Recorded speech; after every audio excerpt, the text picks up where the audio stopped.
Bună dimineața, doamnelor și domnilor, călduros, amoros și prieteni ăștia, vă salut în emisie directă la cel mai tare post de televiziune din țară și moderatorul dumneavoastră îndrăgit, prietenul televizat Artem Bichir, aici prezent pe acest scaun al cunoașterii, pregătit, înarmat, parfumat și pudrat pentru un dialog extraordinar alături de prietenii noștri dragi, ce ne urmăresc masiv din toate colțurile țării și nu au acea frică de a-și extinde orizontul cunoașterii și proprii individualități și personalități. 068 333 500, aceste cifre frumoase, deja mai bine de un an și jumătate zilnic, de luni până vineri, teleportează prietenii noștri televizați aici în luminosul studio al postului nostru de televiziune, unde dialogăm prietenește, iar acei norocoși de pe fir au șansa să câștige premii băniești datorită cunoașterii, iscusinței, rapidității de reacție și, de ce nu, pe alocuri chiar intuiției, scumpii mei prieteni. Astăzi, nefiind o excepție, ediția de miercuri, mica vinere, uite că începe aici și acum, iar eu sunt pregătit să dialoghez cu domniile voastre. Îndată ce vă zâmbește norocul și ajungeți în studioul nostru, eu vă voi adresa 5 întrebări foarte și foarte interesante din absolut orice domeniu existent al acestui univers. Poate fi matematică, poate fi literatură, poate fi fizică, poate fi istorie, poate fi muzică sau sport, orice se regăsește în această tabletă a cunoașterii, iar 500 de lei se pot regăsi în portmoneul domniei voastre în cazul în care reușiți să răspundeți corect la toate întrebările redactorilor noștri. Fanfarele vor răsuna în cinstea acelui câștigător absolut, iar colegii noștri cu mare drag vor înscrie numele și prenumele acelui norocos sau norocoase în cartea recordurilor televictorinei noastre. Nu uitați că 3 opțiuni de răspuns veți avea sub fiecare întrebare și 15 secunde predestinate chibzuirii, analizii sau ascultării acelei voci interioare a intuiției. 068 333 500, să curgă gârlă câștigurile și acea cunoaștere să fie răspândită spre toate televizoarele țării. 068 333 500, дамы и господа, это красивая комбинация цифр телепортирует абсолютно любого счастливчика к нам в студию. Да, самый тяжелый аспект нашей телевикторины — это до нас дозвониться. Но как только вы тут окажетесь, почувствуйте дружескую атмосферу и заработаете деньги благодаря вашим знаниям. 5 интереснейших вопросов я вам задам. Все возможные области нашего мира кроются в этом планшете, а вы, наши дорогие телевизионные друзья, благодаря знаниям можете заработать 100 леев, 200 леев, 300 леев, а почему бы и нет, всем этого желаю 500 леев сегодня заработать. В случае, если вам удастся ответить на все наши вопросы, то в вашу честь прозвучат фанфары, а также наши коллеги впишут ваше имя и фамилию в книгу рекордсменов нашей телевикторины. 15 секунд у вас будет, дабы поразмышлять, вспомнить, либо же прислушаться к внутреннему голосу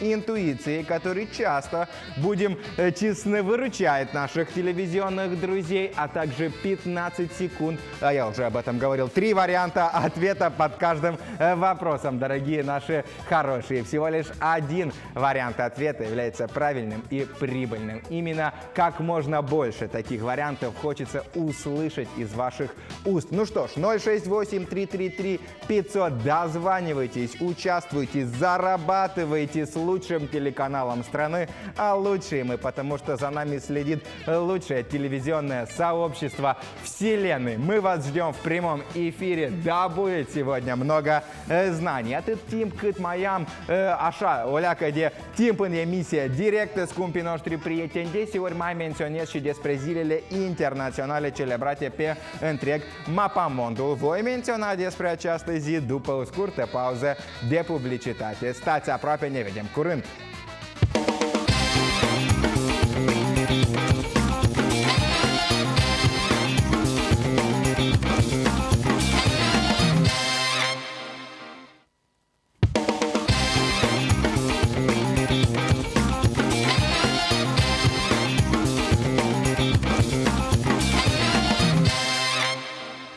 Ce și frumoasă revenire în studioul cunoașterii, doamnelor și domnilor. Dacă de-abia acum ați inclus televizorul, păi ce noroc aveți că sunteți la cel mai tare post de televiziune din țară. Mai cu seamă că începe și cea mai tare televictorină din întreg universul. 500 e numită, unde se privește, se câștigă și se beneficiază de multă cunoaștere. Sunt Artem Bichir și cu brațele larg deschise vă aștept pe tribuna informațiilor veridice pentru a răscoli pe rafturile cunoașterii, domnilor voastre, acea informație profitabilă ce va aduce bani în portmonie. 068 333 500 vă aștept cu mare drag.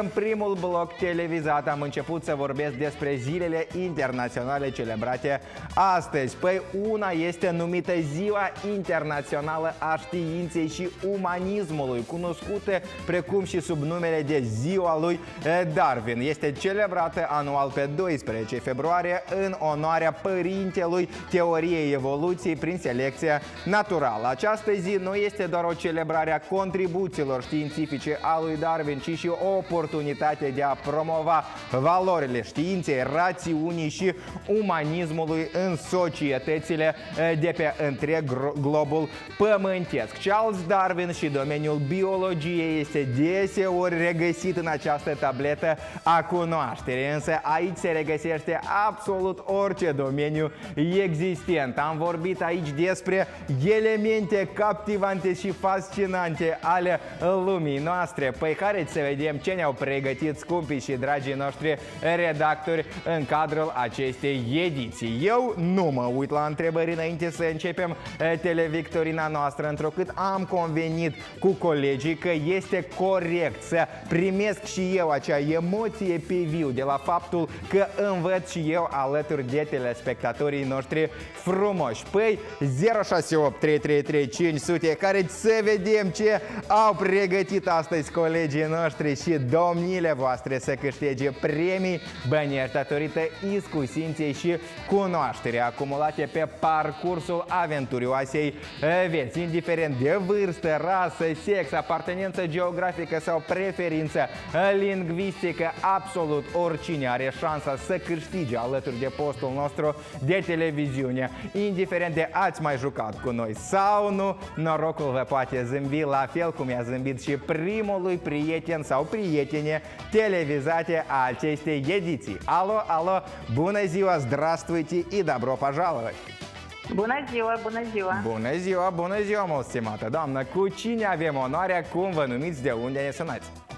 Olga din Căușeni. Doamna Olga din Căușeni, astăzi pe fir prima prietenă televizată a acestei ediții. Ați mai jucat alături de noi, doamna Olga?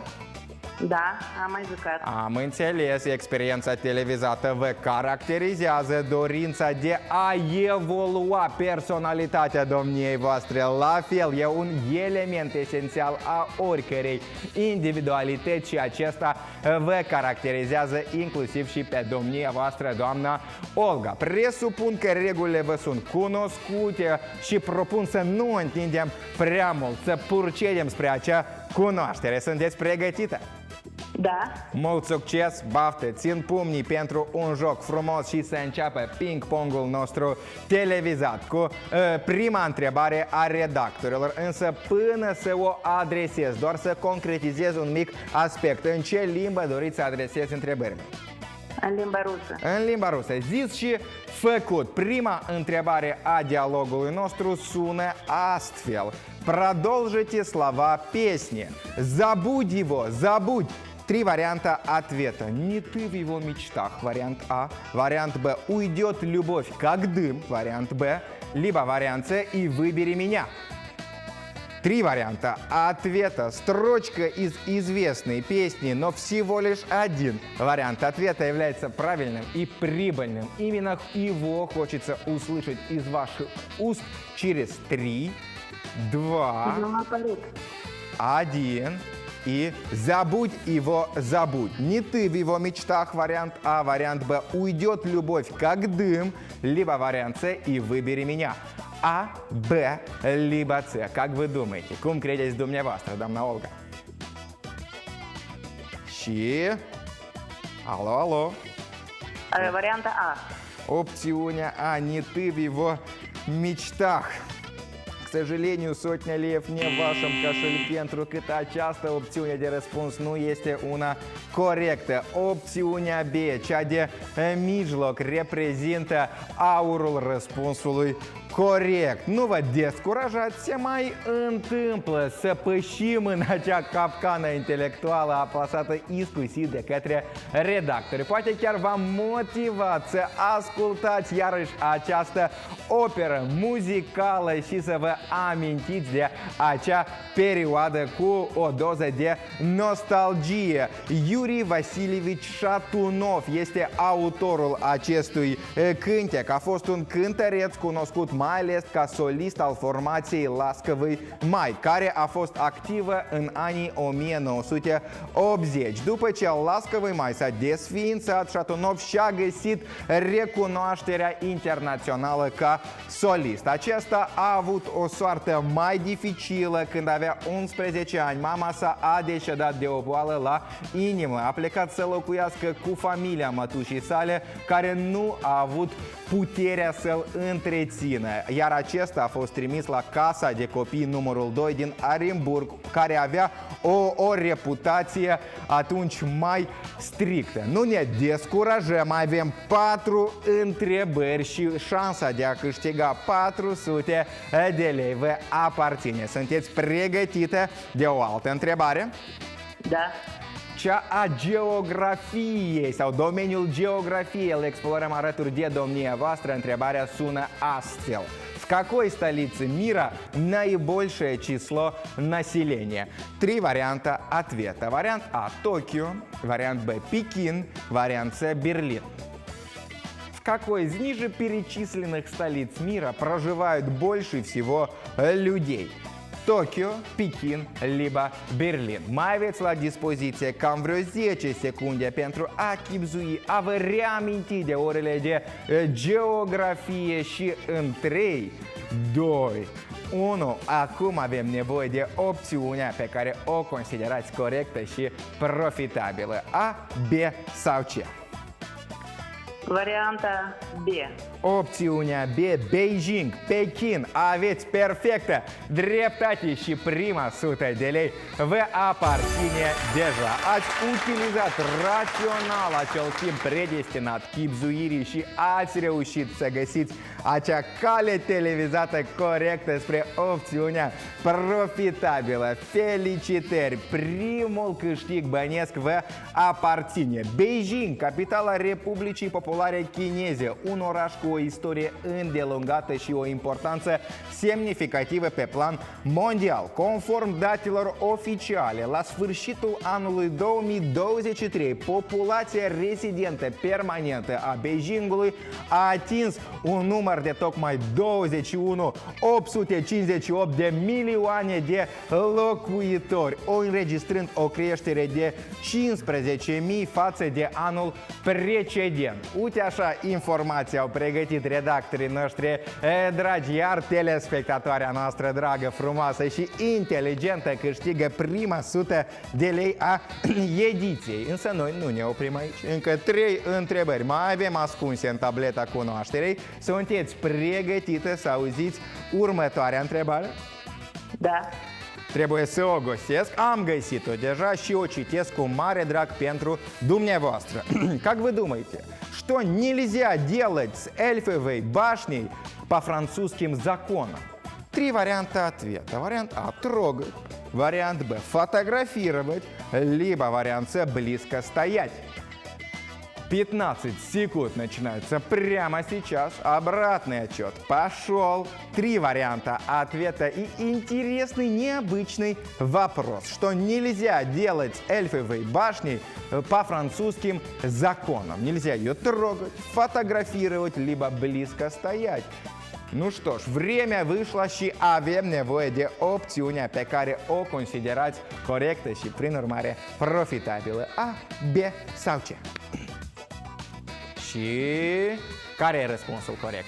După părerea domniei voastre, evident, doamna Olga. Varianta A. Opțiunea A.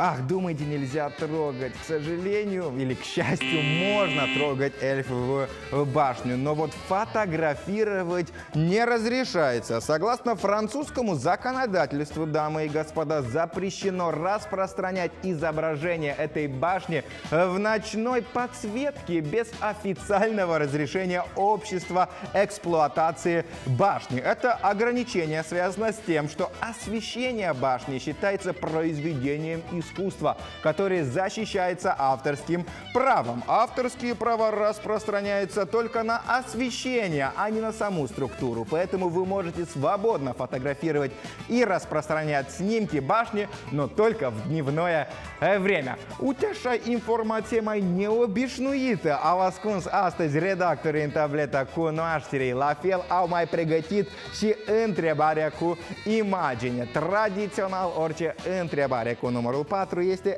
însoțită de acea imagine. O transmitem și spre televizorul domniei voastre. Ea poate ajunge cu mici întârzieri, însă îndată ce va fi prezentă pe acel dispozitiv televizat, rugăm frumos să ne informați. Eu voi fi pregătit deja să citesc acea întrebare. Un domn talentat ar trebui să apară pe ecranul televizorului domniei voastre. Probabil sunt mici ambuteiaje la ieșire din capitală și durează ceva timp până când acea imagine va apărea pe ecranul televizorului dumneavoastră. Pe ecranul televizorului nostru deja putem să-l vedem pe acest frumos și talentat domn.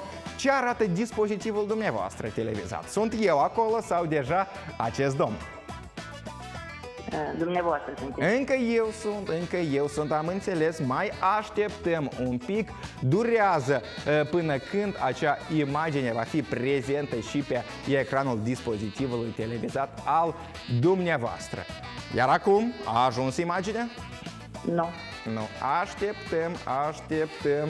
Durează un pic, de fiecare dată diferit acționează această magie televizată. Acum este, am înțeles, păi să răsune și întrebarea. Кто изображен на этой фотографии? Три варианта ответа. Вариант А – Хулио Иглесиас, вариант Б – Камило Сесто, либо вариант С – Рафаэль. Кто же изображен на этой фотографии? Возможно, это Хулио Иглесиас, возможно, это Камило Сесто, либо же это Рафаэль. Кто же этот талантливый человек с очень красивой улыбкой, скажу я вам так? И cum credeți? A? Varianta A. Opțiunea A. Aveți perfectă dreptate, încă 100 de lei vă aparțin indiscutabil și indubitabil. Ați utilizat rațional acel timp predestinat chibzuirii, v-ați uitat minuțios și atent la acest domn și ați reușit să câștigați acea 100 de lei bine meritată. Хулио Иглесиас, один из самых известных и влиятельных певцов в мире, чья карьера длится уже более 50 летий. Родился он в 1943 году в Мадриде, стал символом латиноамериканской и международной поп-музыки. Прежде чем начать музыкальную карьеру, он был вратарем в футбольном клубе Реал Мадрид. Но вот серьезная травма помешала ему продолжить спортивную карьеру. После этого он открыл в себе страсть к музыке и начал петь, быстро став глобальным феноменом. Вот такая вот интересная информация. И талантливый человек был на экране вашего телевизионного устройства. Другой талантливый и скромный человек остается perед вашими glazami și mai avem încă o întrebare predestinată ping-pongului nostru televizat. Ultima, însă nu cea din urmă, cu o steluță în frunte și mai întortocheată între acele ghilimele de rigoare. Sunteți pregătită să o auziți? Da. Sună ea astfel.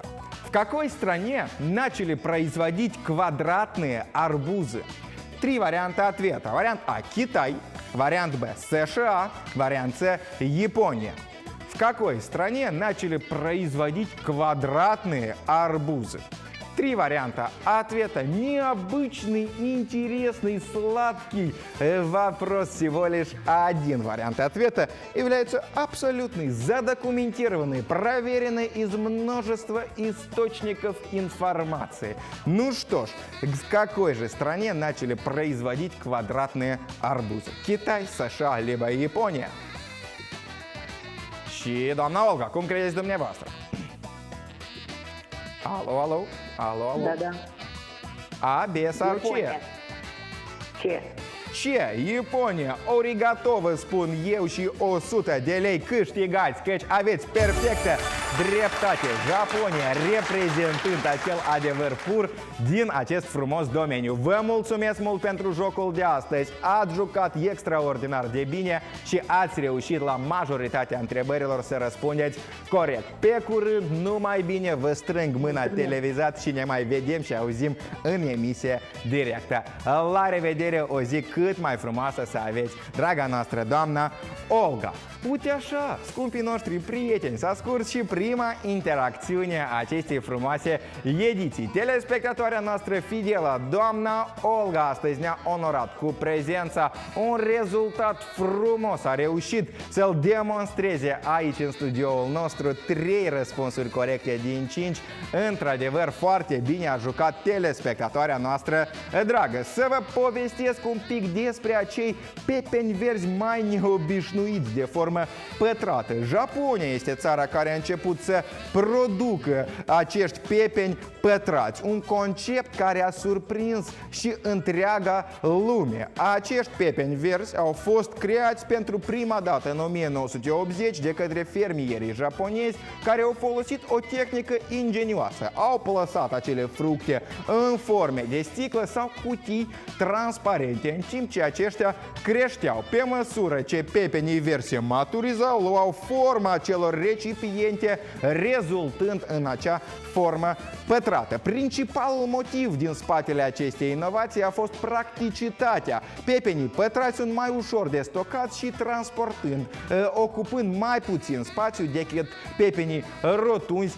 tradiționali. Uite așa informație neobișnuită, redactorii noștri ne alintă astăzi cu aceasta și în tableta cunoașterii se regăsește absolut orice, dragii mei prieteni, inclusiv și pepeni verzi pătrați. Însă unde sunt acei prieteni televizați? Probabil au uitat că acest bloc televizat este acel mai îndrăgit de către mine, căci aici dialoghez cu 2 telespectatori dragi sufletului nostru, nepărăsind acest luminos studio al cunoașterii pentru acea pauză de publicitate. Bombardați-ne cu apelurile domnilor voastre 068 333 500 068 333 500. Această frumoasă combinație de cifre teleportează telespectatorii noștri de absolut oriunde și pe fir avem următorul norocos sau norocoasă harețel sau să o întâmpinăm cu drag. Alo, alo, здравствуйте, bună ziua și bine v-am găsit! Bună ziua, bună ziua. Bună ziua, bună ziua! Vă strâng mâna televizat. Am onoarea astăzi să fiu alături de domnia voastră. Cum vă numiți? De unde ne sunați? Mă numesc Vladimir din Ungheni. Domnul Vladimir din Ungheni. Pentru prima dată la noi? A 2-a oară, cu un an jumătate în urmă. Un an și jumătate în urmă ne-ați mai onorat cu prezența și uite că astăzi v-a zâmbit norocul să deveniți iarăși participant aici al celui mai tare quiz show proiect al Universului. Domnul Vladimir, mulțumim frumos că filosofia primordială a quiz show proiectului nostru rezonează în interiorul sufletului personalității domniei voastre. Puneți accent pe cunoaștere și astăzi veți fi remunerat grație acestui aspect al individualității domniei voastre. Sunteți pregătit? Putem începe jocul? Putem. În ce limbă adresez întrebările? limba moldovenească. Am înțeles, zis și făcut. Ping-pongul nostru televizat începe, țin pumnii pentru un joc frumos și prima întrebare a dialogului nostru are tangență nemijlocită cu țara noastră frumoasă și mai bine formulată sună astfel. Cum credeți, care este distanța de la Chișinău până la Fălești?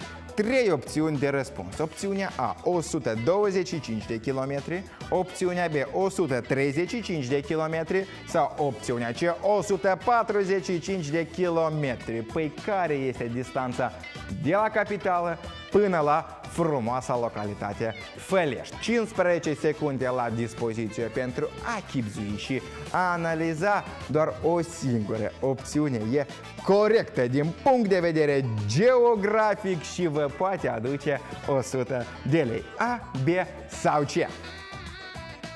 135. 135 spuneți dumneavoastră.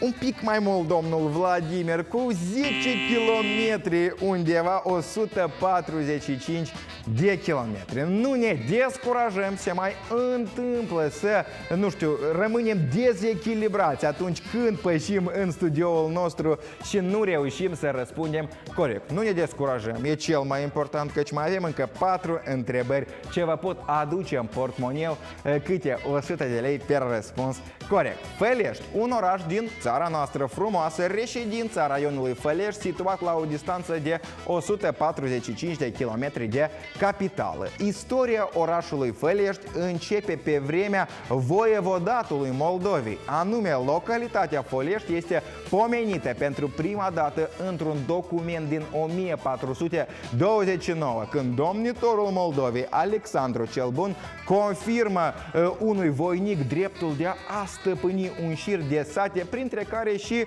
Făleștii. Toponimul provine din cuvântul fală, însemnând în evul mediu acea slavă. Un ostaș fălit pentru vitejia sa putea întemeia o nouă moșie fălească. Urmașii săi se puteau denumi Fălescu. Uite așa, informație frumoasă despre o localitate extraordinară a țării noastre. Încă 4 întrebări mai avem pregătite, iar următoarea este din domeniul tehnologiilor informaționale și sună astfel. Sunteți pregătiți să o auziți? Da, suntem. Care este o altă denumire pentru tasta introducere de pe o tastatură de calculator? 3 opțiuni de răspuns. Opțiunea A, Enter, opțiunea B, Escape sau opțiunea C, Tab. Care este o altă denumire pentru tasta introducere de pe o tastatură? Enter, Escape sau Tab?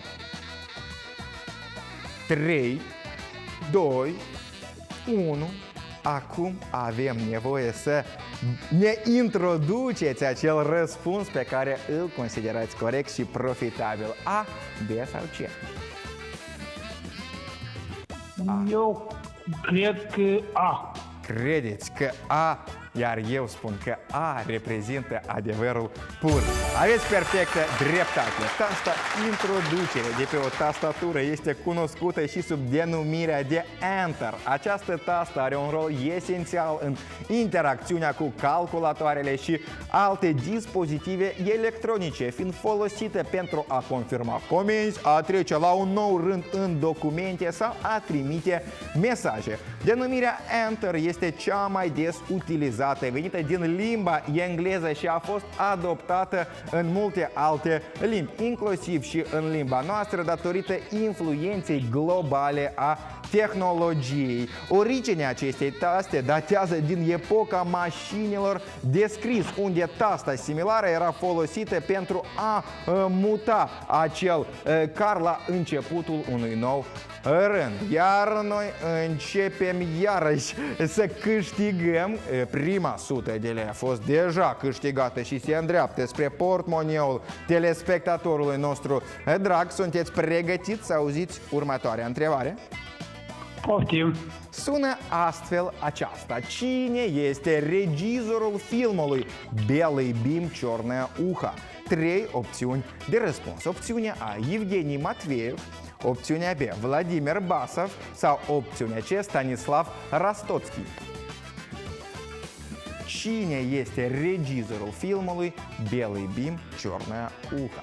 Am mai discutat despre această operă cinematografică de mai multe ori în cadrul televictorinei noastre. Dacă nu mă înșeală memoria, numele și prenumele regizorului la fel a fost menționată. Dacă vă amintiți, va fi foarte ușor să răspundeți la această întrebare. A, B sau C? Cum credeți? Filmul cunosc bine, da. Cine e regizorul oare? Acum avem nevoie de răspunsul final, domnul Vladimir. Da, B. B. Din păcate e un alt nume, e Stanislav Rostotski, opțiunea C.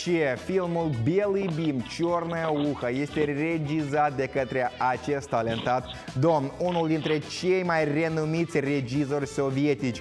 Lansat în 1977, filmul este o adaptare a romanului omonim. Povestea emoționantă a unui câine loial ce își caută stăpânul a câștigat inima publicului din întreaga lume, devenind un clasic al cinematografiei sovietice. Acest film rămâne una dintre cele mai iubite și apreciate lucrări a acestui regizor, consolidându-i reputația de regizor talentat și plin de sensibilitate. Nu ne descurajăm, mai avem întrebări, șansa de a mai câștiga bani vă aparține.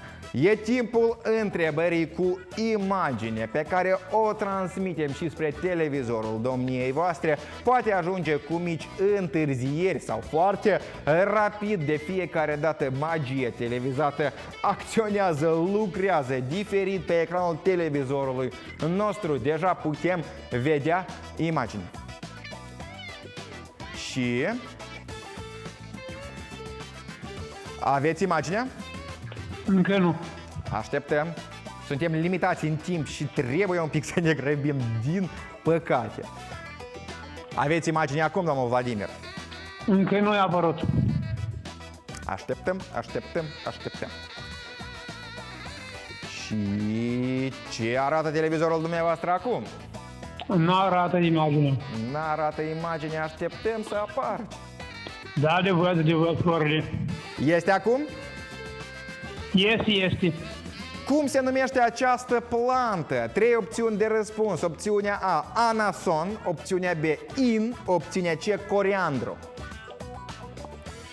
Cum se numește această plantă, domnul Vladimir? Anason? B.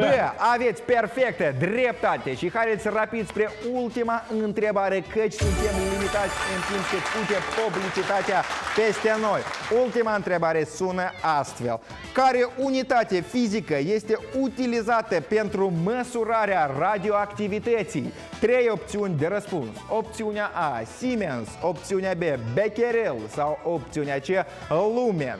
Care este termenul atribuit unității fizice utilizate pentru măsurarea radioactivității? Siemens, Becquerel sau Lumen? A, B sau C?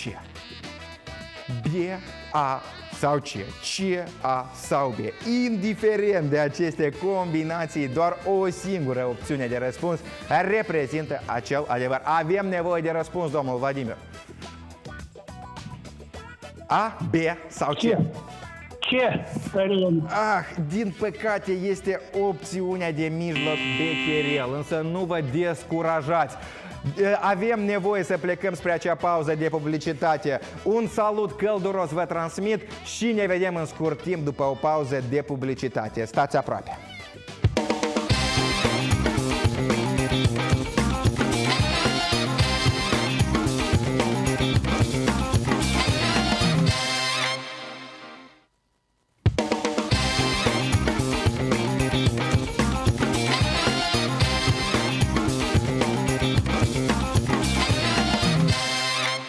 Revenire dulce, revenire în studioul cunoașterii, doamnelor și domnilor, aici televictorina dumneavoastră preferată, simplu numită 500, unde foarte simplu se câștigă cunoaștere, cât și premii bănești. Mai complicate să ajungeți în studioul nostru, tocmai din acest motiv vă îndemn, bombardați-ne cu apelurile domnilor voastre. Redactorii noștri sunt pregătiți să preia acel apel cu noroc, ultimul însă nu cel din urmă acestei frumoase ediții de miercuri, mica vinere, comparația și metafora mea preferată. Atât timp cât îl așteptăm pe acel norocos sau norocoasă despre o zi care parcă deja a fost celebrată, încă iarăși se celebrează. Însă o astfel de zi chiar aș celebra zilnic, mai ales cu domniile voastre, căci день объятий, дамы и господа, отмечается ежегодно. Неофициальный праздник посвящен теплым и искренним объятиям. Этот день стал популярным во многих странах мира как символ любви, дружбы и поддержки. Идея праздника заключается в том, что объятия могут сделать мир добрее, а людей ближе к друг другу. История этого дня берет начало в 80-х годах. В одной из школ США был придуман такой флешмоб, который имел мотивацию распространять доброту и хорошее настроение. Прям как телевикторина 500. Объятия имеют не только эмоциональное, но и научное обоснование. Исследования показывают, что объятия способствуют выработке гормона окситоцина, который снижает уровень стресса и укрепляет чувство доверия и привязанности. Кроме того, объятия могут улучшить настроение, укрепить иммунную систему и даже снизить кровяное давление. Психологи утверждают, что для поддержания эмоционального здоровья человеку необходимо как минимум 8 объятий, дамы и господа, в dень. Transmit și eu acele dulci îmbrățișări telespectatorilor noștri pentru fiecare în parte, dragii mei prieteni. Vă mai aștept și aici pe tribuna informațiilor veridice, unde încerc să creez o atmosferă prielnică pentru un joc frumos, unde să nu fiți presați sau presate de această emisie televizată în direct. Ce cuvinte înfricoșătoare pentru o personalitate ce nu are tangență cu televiziunea. Percepem interacțiunea noastră ca un simplu dialog, ping-pong televizat, o altă metaforă atât de îndrăgită de mine. Nu e cazul să vă simțiți așa presat. Uitați-vă cât de ușor va derula următoarea interacțiune, ultima pentru această zi. Alo, alo, здравствуйте, bună ziua! Bună ziua! Bună ziua, bună ziua! Cum vă numiți? De unde ne sunați? Anastasia, Doamna Anastasia, din ce colț a țării ne din sunați? orașul Ialoveni. Orașul Ialoveni. Doamna Anastasia este în emisie directă. Ați mai jucat alături de noi? Da, desigur. Am înțeles, am recunoscut notele vocii domniei voastre, însă am vrut doar să concretizez acest aspect. Experiența televizată vă caracterizează, dorința de a acumula cunoaștere e parte a individualității domniei voastre. Sunteți în emisie directă, propun să nu o întindem prea mult și să începem jocul. Doamna Anastasia, sunteți pregătită? Da. Mult succes și baftă! Țin pumnii pentru o interacțiune profitabilă. Prima întrebare a redactorilor e una scurtă, doar din 3 cuvinte formată și aceste 3 cuvinte sună astfel. Cum credeți, ce este tornadă? 3 opțiuni de răspuns. Opțiunea A, un tip de cafea din Kenya. Opțiunea B, maioneză cu usturoi. Sau opțiunea C, un vortex atmosferic. Ce reprezintă termenul tornadă? Un tip de cafea din Kenya, maioneză cu usturoi sau un vortex atmosferic? Ce? E opțiunea C. Evident că anticipam acest răspuns corect și profitabil. Prima 100 de lei se îndreaptă spre Ialoveni, găsește portmoneul domniei voastre și aterizează acolo. Într-adevăr, o tornadă este un vortex atmosferic puternic și destructiv, caracterizat printr-o coloană de aer care se rotește rapid și se întinde de la baza unui nor până la suprafața Pământului. Aceste fenomene meteorologice extreme se formează de obicei în timpul furtunelor severe, când există condiții atmosferice instabile, cum ar fi aerul cald și umed la suprafață și aerul rece și uscat în straturile superioare ale atmosferei.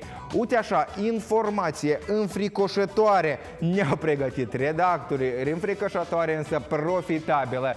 Acel premiu bănesc vă aparține și să fie tornadele câștigurilor în studioul nostru. Sunteți pregătite de o altă întrebare? Da. Întrebarea sună astfel. Cum credeți? Care a fost prenumele real al lui Marilyn Monroe?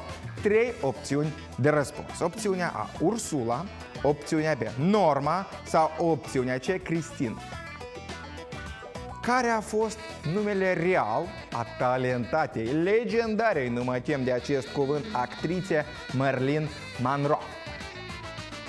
3 opțiuni de răspuns, 5 secunde la dispoziție, doar o singură opțiune e profitabilă și corectă. Avem nevoie de ea. Cristin.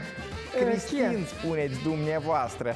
Să fi fost eu în calitate de participant, aș fi optat pentru această opțiune și nu aș fi avut dreptate, căci numele real al lui Marilyn Monroe, una dintre cele mai iconice actrițe, a fost Norma Jean Mortenson. S-a născut în iunie 1926 în Los Angeles, California, și ulterior și-a schimbat numele și prenumele atunci când a devenit celebră și populară în întreaga lume și și-a întipărit acel impact asupra lumii cinematografice precum Marilyn Monroe. Nu ne descurajăm. Să cunoaștem. Perfectă dreptate aveți. Filosofia noastră este să cunoaștem și să răspândim informație neobișnuită și veridică spre telespectatorii noștri. Prima 100 de lei oricum deja vă aparține, indiscutabil și indubitabil este acest lucru. Mai avem 3 întrebări captivante și multă cunoaștere. Sunteți pregătite pentru o întrebare din domeniul istoriei? Sună ea astfel. Cum credeți? Unde a avut loc răscoala lui Spartacus? 3 opțiuni de răspuns. Opțiunea A, Egiptul antic, opțiunea B, Roma antică sau opțiunea C, Grecia antică. Răscoala lui Spartacus. Oare unde a avut loc aceasta? 3 opțiuni de răspuns, 3, doar una singură, mă iertați, reprezintă acel adevăr pur și profitabil. Egiptul antic, Roma antică sau Grecia antică. 3, 2... Egipt.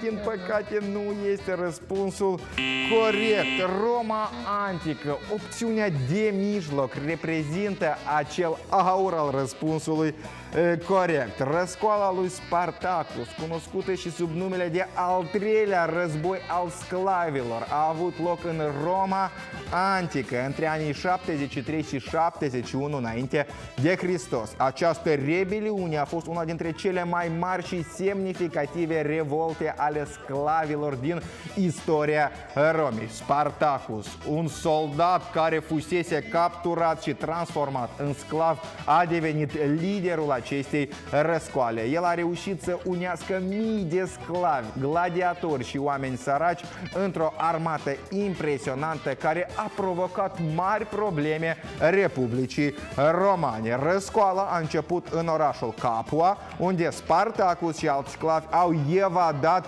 de la o școală de gladiatori. Însă, din păcate, ulterior a fost prins și pedepsiți. Însă, această răscoală rămâne a fi una extrem de deosebită în contextul istoriei omenirii. Nu ne descurajăm. Doza de cunoaștere e acumulată. 2 întrebări. Mai avem și următoarea întrebare va fi însoțită de o imagine ce astăzi ajunge cu greu până la ecranul televizorului telespectatorului să vedem ce arată și televizorul domniei voastre acum. Sunt eu acolo sau deja imagine? Este imagine. Rapid a ajuns imaginea până la domnia voastră să răsune întrebarea. Numiți orașul din această imagine. Berlin, opțiunea A, München, opțiunea B, Köln, opțiunea C. N-am vizitat, dar poate fi în München.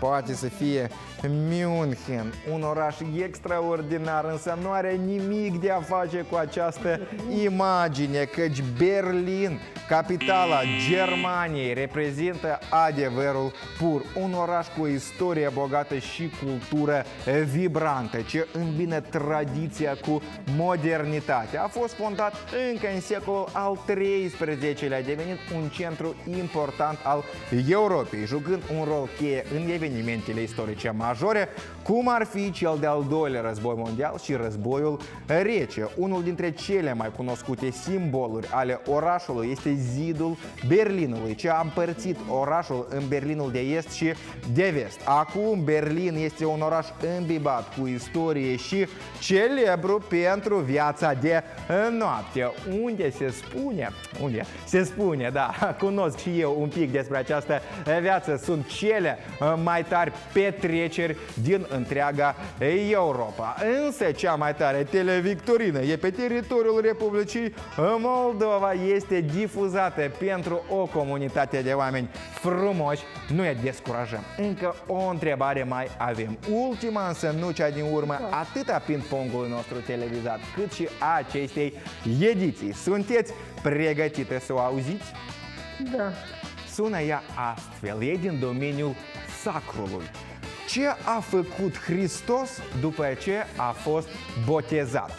3 opțiuni de răspuns. Opțiunea A. A mers în pustiu, unde a postit timp de 40 de zile. Opțiunea B. A început să predice și i-a adunat pe cei 12 apostoli. Sau opțiunea C. A predat rugăciunea domnească celor prezenți. Ce a făcut Iisus Hristos după ce a fost botezat? 3 opțiuni de răspuns, un domeniu sacru, acum îl explorăm alături de domnia voastră, și 15 secunde la dispoziție pentru a chibzui și a analiza. Un pic mai puțin deja de 15 secunde. Și 3. Cred că eu așa ce mă aici, dacă nu-i drept, nu pot să vă spun. Și A, B sau C? Ce? Ce spuneți dumneavoastră? Ah, din păcate nu este răspunsul corect. Acesta a mers în pustiu, unde a postit timp de 40 de zile. Nu ne descurajăm, am fost bucuroși să reauzim vocea domniei voastre în studioul nostru și vă îndemnăm să ne mai sunați. Trebuie studiem mai profund. Vă mulțumim frumos, vă mai așteptăm în studioul nostru și vom mai explora și alte domenii. Pe curând, o zi cât mai frumoasă să aveți, dragă prietenă televizată. Uite așa, doamnelor și domnilor, rapid se scurge ediția Televictorinei 500, căci atunci când o petrecem împreună, timpul nici nu este simțit. Profitabil, productiv, cu multă cunoaștere și bună dispoziție, alături de acele individualități ce pun accent pe cunoaștere și datorită impactului telespectatorilor noștri suntem aici prezenți, continuându-ne parcursul aventurios, mediatic și creăm pentru dumneavoastră Televictorina 500. Vom continua să o facem cu multă grijă, dragoste, dedicație, respect pentru comunitatea oamenilor ce ne urmăresc. În fiecare zi, de luni până vineri, ca albinuțele, lucrează întreaga echipă pentru ca acest proiect să fie posibil. Vă mulțumim mult pentru acest impact și vă așteptăm în fiecare zi, de luni până vineri, pentru a vă testa cunoașterea, pentru a face ceva mai neobișnuit în timpul zilei. Alături devenim mai buni, explorând toate domeniile acestui univers cot la cot, iar telespectatorii noștri câștigă cunoaștere, bani, experiență de viață, multă bună dispoziție și acea bifă în CV-ul vieții, precum că, uite, și asta am reușit să o fac. Atât pentru astăzi, dragii noștri prieteni, eu sunt Arteon Bichir, ne vedem mâine începând cu aceeași oră. V-am pupat!